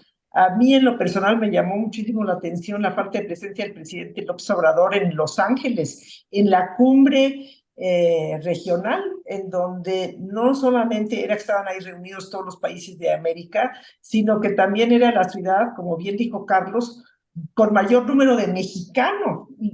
Hubiera sido la oportunidad para el presidente de reunirse con todas las comunidades que están representadas en Los Ángeles. Entonces, México tiene que hacer una labor interna de fortalecimiento de sus capacidades y de fortalecimiento de sus recursos propios. Hace tiempo se ha abandonado la labor de promoción económica. Los organismos especializados en ello desaparecieron por austeridad, por austericidio, dicen algunas personas, y nunca se le dio la capacidad necesaria al servicio exterior mexicano para suplir esas labores de promoción. Tenemos más de 50 consulados generales de México en Estados Unidos que pueden hacer una labor muy importante de promoción, además de la labor para los que están abocados, que es la de protección de los mexicanos que lo van a necesitar ahora más que nunca, porque aunque no se cumpla la totalidad de la amenaza de deportación, algo va a haber y sobre todo va a hacer sentir muy inseguros a millones de mexicanos, cerca de 6 millones de mexicanos que viven en Estados Unidos y que no tienen papeles. Y también probablemente a otro tanto de mexicanos que aunque tengan los papeles, pueden ser sujetos, pueden ser víctimas de discriminación, pueden ser víctimas de esta redada en lo que se averigua si tienen los papeles o no tienen los papeles. Voy a aprovechar para citar a uno de mis clásicos, que se llama Gabriel Guerra, y que lo he hecho en otras ocasiones, que siempre he dicho que la labor diplomática es una labor de promoción, de protección y de prevención. Estar preparados para lo que venga.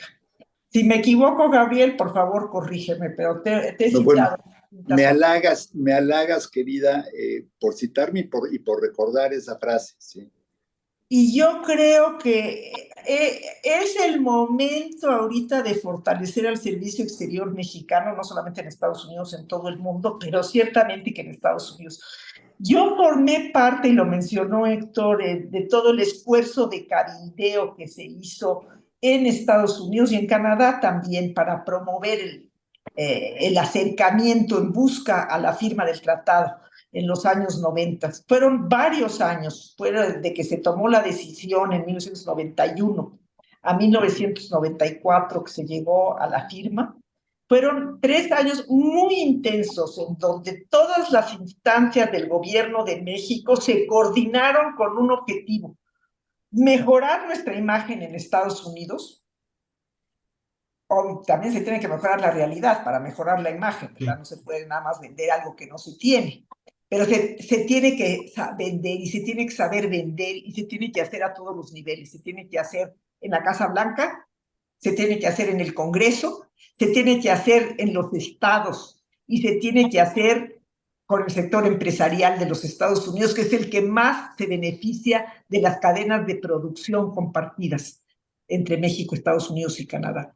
Entonces, esa labor, esa presencia que tuvimos durante el gobierno de Carlos Salinas de Gortari, no la hemos vuelto a saber, nos hemos echado después de esa. Durante el gobierno de Peña Nieto, que se echó a andar la negociación del TEMEC, hubo una tarea muy criticada, muy cuestionada, de acercamiento directamente a la Casa Blanca. La hizo Luis Videgaray con Jared Kushner, y ni es con el yerno de Trump. Luis Videgaray perdió la chamba y perdió la candidatura por haber propiciado, promovido la invitación a Trump cuando era candidato, pero irónicamente este fracaso de México fue lo que sembró la relación y hizo posible el inicio de la negociación del tratado del TEMEC. Entonces, yo me sumo a que no estamos mancos, pero hay que saber echar mano de nuestras fortalezas y hay que trabajar internamente para prepararnos, para fortalecernos y para tener esa presencia que necesitamos tener en Estados Unidos y esa coordinación que hemos sabido tener con Canadá para llevar a buen puerto una exitosa negociación con Estados Unidos que nos mantenga dentro de América del Norte y que nos mantenga en mejores condiciones dentro de América del Norte, no solamente como un socio menor o un socio subordinado. Mucho de lo que se prometió en el 94 no se cumplió y tal vez todos esos déficits son los que han traído como consecuencia una decepción por parte de muchos mexicanos también de la participación de México en el mercado norteamericano. Pero hay que seguir allí y hay que saberlo vender hacia afuera y hacia adentro también. Muchas gracias, Roberta. Voy a tomar un par de preguntas que nos están haciendo. No son de distintos temas, pero sí no quería dejar de responderlas. Nos pregunta Héctor Frisby que si por favor podemos platicar cómo vemos desde México la desconexión del Partido Demócrata y su base de votantes tradicional. Y dice las estrategias emergentes de importar, entre comillas, sudamericanos y darles documentos fast track. Eso lo sintieron como una traición quienes tienen años esperando turno migratorio.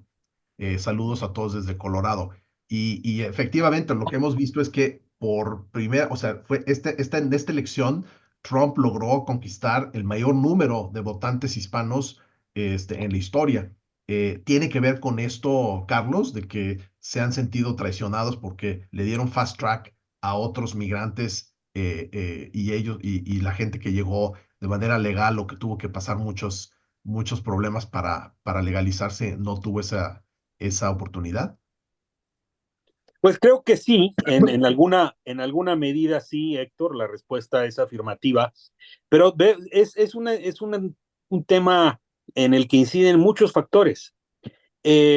Uno de los estudiantes del CIDE que esta mañana tuvimos una conversación sobre este tema, nos decía, oye, es que los demócratas empezaron hablando de democracia, de temas generales, y dice, y acabaron hablando nada más de que si va a haber baños neutros o que qué pronombre debe de usar cada persona, etcétera, y entonces perdieron su vinculación histórica con la base trabajadora y se volvieron un partido que da vueltas en torno a las preocupaciones de las élites. Otro de nuestros estudiantes decía, bueno, también ocurre que era surrealista ver a la candidata Kamala Harris dedicando tiempo a darle foro a Liz Cheney, que dice, yo no sé si hay alguien que piense que realmente eso iba a hacer a republicanos trumpistas cambiar su voto por la demócrata. Entonces, sí creo que el Partido Demócrata va a entrar en un periodo de profunda crisis, si no es que ya está en un periodo de profunda crisis, de reexaminar sus vínculos. Y en el caso de las comunidades latinas, pues creo que también hay por lo menos otros dos factores que influyeron de manera muy importante.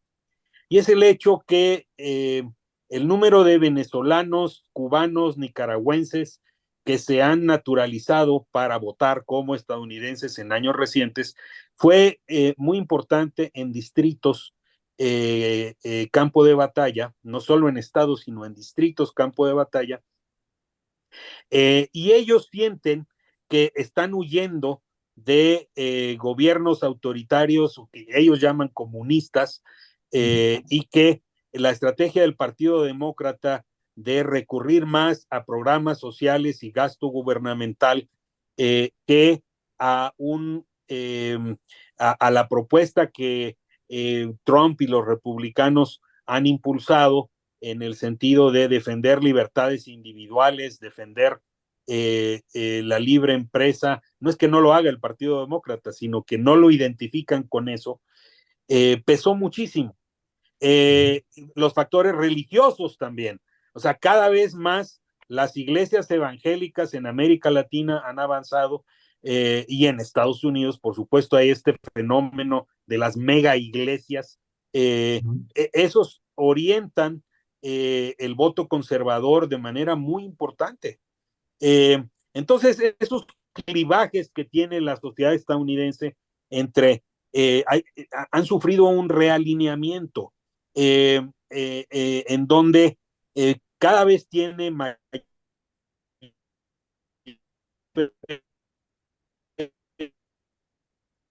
Te estamos perdiendo, Carlos. religioso frente al mar. A ver, cada vez ha tenido mayor peso. ¿Me escuchas? Hola, hola. Ahora sí, ahora sí. Bueno, cada vez tiene mayor peso el factor religioso frente a lo secular, y cada vez tiene también mayor peso una definición del mal. Es decir, hay una especie de machismo político, de machismo electoral, por el cual los varones, los hombres, sienten que Trump valora su masculinidad, y los demócratas no lo hacen así, sino que tergiversan o cambian esos valores que para ellos son muy importantes. Muchas gracias, Carlos. Bueno, ya casi estamos al final de la sesión, entonces quisiera pedirles a cada uno de ustedes que nos dieran sus conclusiones. Empezamos con Gabriel. ¿Qué quisieras que nuestro auditorio, con qué ideas quieres que deben de quedarse al final de esta sesión? Gracias, Héctor. Bueno, en primer lugar, yo creo que es muy importante resaltar que Donald Trump no es una anomalía, es parte del nuevo escenario de políticos que están llegando al poder no solo en países, entre comillas, subdesarrollados, sino en todo el mundo. Está pasando en Europa, está pasando en Norteamérica, está pasando en Asia. Probablemente los asiáticos son un poco más ordenados y estructurados, o a lo mejor simplemente ya estamos acostumbrados a que son así como son en ciertos temas de falta de libertades o de visión de los derechos humanos o lo que sea. Pienso en países como Singapur, a los que tanto admiramos. Siempre decimos, qué maravilla, ¿no? Si tiras un chicle a la calle, te ponen una multa. Lo que no saben es que te ponen una multa, te dan 18 latigazos y te cortan un dedo. Pero, digo, exagero, en caso de que haya alguien de Singapur en el auditorio, por favor, estoy siendo el dedo sarcástico. No. El dedo sí, pero solo el chiquito. Pero esa es la tendencia nueva. Entonces, en el momento en que lo dejemos de ver como una anomalía, va a ser más fácil tratar con este nuevo tipo de políticos. Segundo, entender que al final del día hay ciertas cosas que son, México no es un país en que las leyes pesen, pero hay una ley que no podemos evitar, que es la ley de la gravedad. Y la ley de la gravedad nos jala naturalmente, inexorablemente, hacia América del Norte. Ese es nuestro lugar en el escenario internacional, pero no podemos olvidar lo que está pasando al sur, porque México está cometiendo hoy todos los errores que en su momento cometió Estados Unidos con México, en términos de maltrato, en términos de no escuchar, de no entender. O sea, yo creo que la imagen de México hoy en Centroamérica y en el norte de Sudamérica es pues de las peores que ha tenido nuestro país en muchísimo tiempo. Tercero, que los contrapesos importan y que México, no por estar anclado en América del Norte, debe olvidar que en la medida en que pueda ser interlocutor con rivales de Estados Unidos, pienso concretamente en Cuba, pero no solo en Cuba, ahí tiene valor agregado. En el momento que renunciamos a eso, yo creo que hubo un periodo terrible de la política exterior mexicana en que decidimos hacerle el juego a Estados Unidos, enemistarnos con Cuba, aislarlos, y dejamos de ser interlocutor. Y Estados Unidos lo que menos necesita son paleros. Y quien crea que siendo los socios del aplauso fácil vamos a ganar puntos, se equivoca. Y por último, quiero retomar algo que dijo Carlos, acerca de los mexicanos, y lo que preguntó también Héctor Frisby, acerca de los mexicanos en Estados Unidos.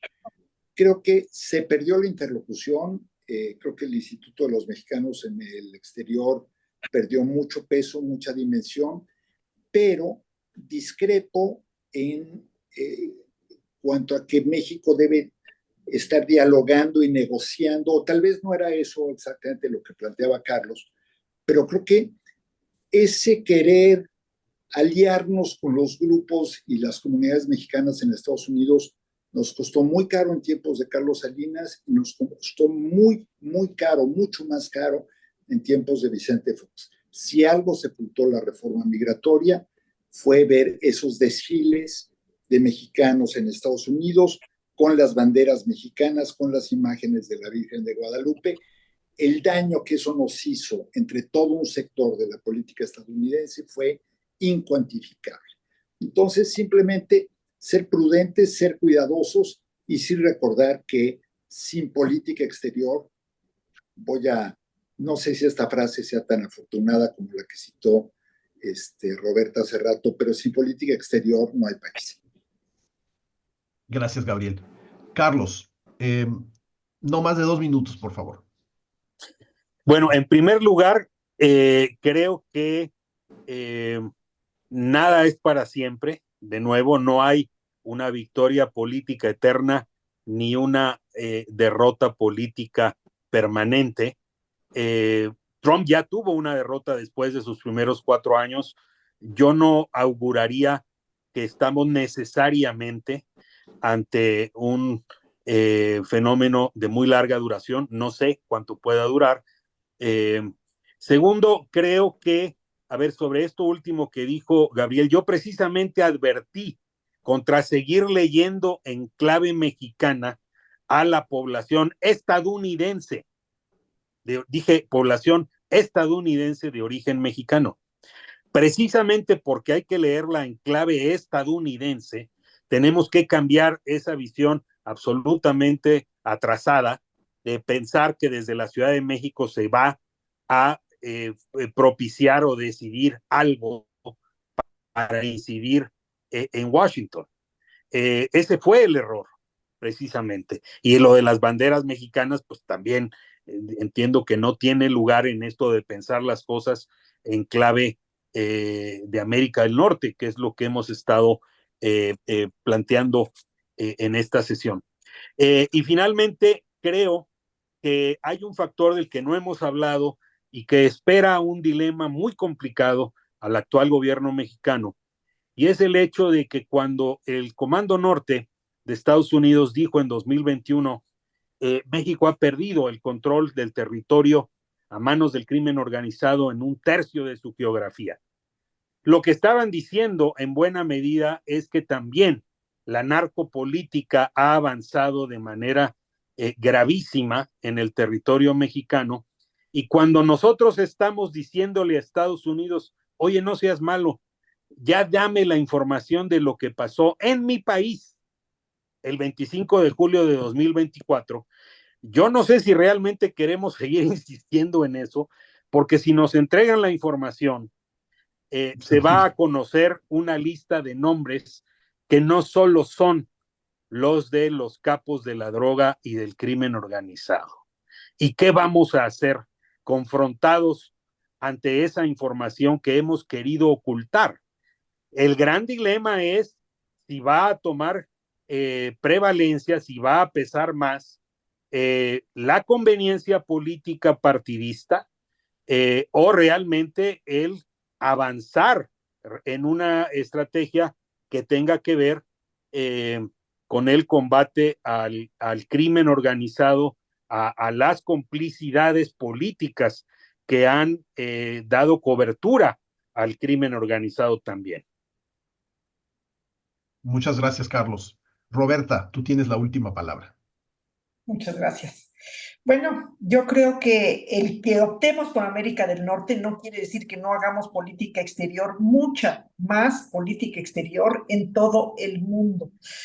Antes nos definíamos como un país de pertenencias múltiples y yo creo que esa es la gran riqueza de México, inclusive por su ubicación geográfica. No somos solo parte de América del Norte, somos parte de América Latina, somos parte del Pacífico, de la cuenca del Caribe, somos parte de la cuenca del Pacífico y tenemos un vínculo histórico muy importante con Europa, particularmente con España, que tenemos que recuperar.